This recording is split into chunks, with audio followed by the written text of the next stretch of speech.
High above the North Sea, on one of the most spectacular headlands in northeast England, stands Tynemouth Priory and Castle. Today, it's a peaceful historic landmark, cared for by English heritage and visited by people who come to experience its ruins, its history, and these incredible coastal views.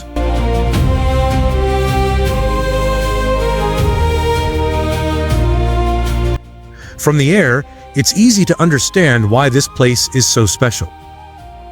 Ancient stone walls stand right on the edge of the cliffs, surrounded by the sea, with some of Tynemouth's most beautiful coastline stretching out below.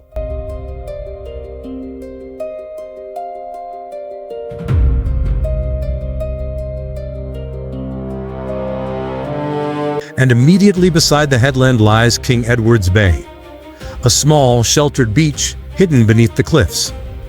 It's an extraordinary contrast, a peaceful beach and beautiful scenery sitting beneath a place with a much darker past.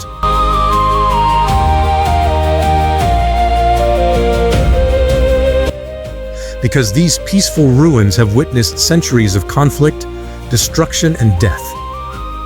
And the story of this headland is far darker than today's beautiful views might suggest.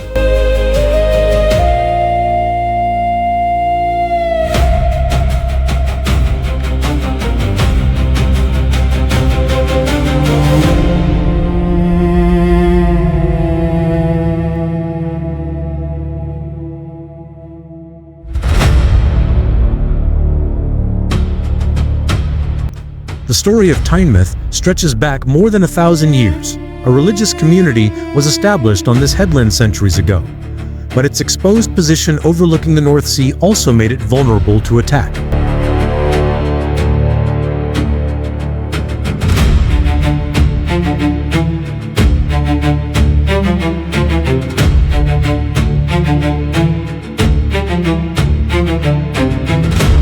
Viking raids brought violence and destruction to the coast.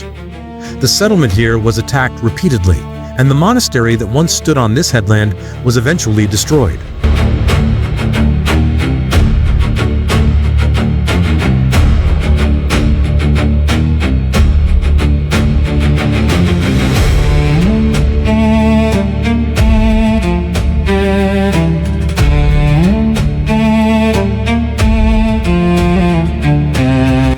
But Tynemouth rose again.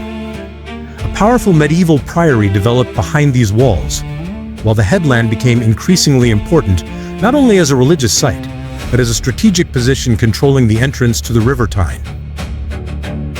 Kings, soldiers, and armies all became part of its story.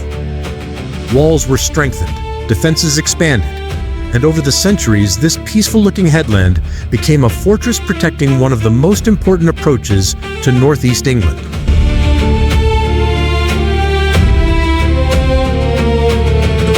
Even long after the medieval world had disappeared, Tynemouth remained important to Britain's coastal defense.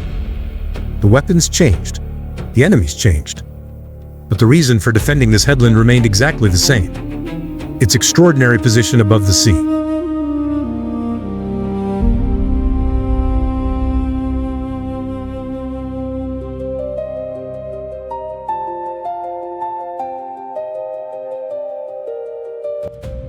Today, the battles are over.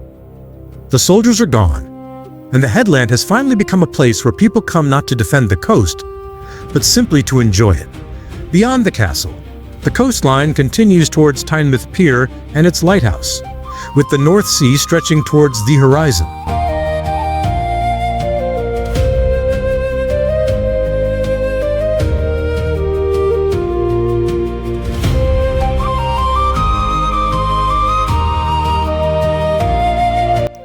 After more than 1,000 years of change, Tynemouth still watches over the same coastline, only now, thankfully, in peace.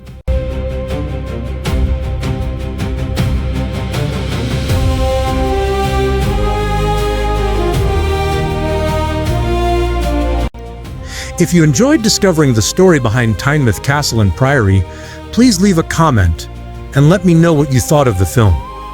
Your comments are really important. They help me know which places and stories you'd like to see more of. And if you enjoyed the journey, subscribe to Fly With Me UK. There are many more incredible places and stories still waiting to be discovered.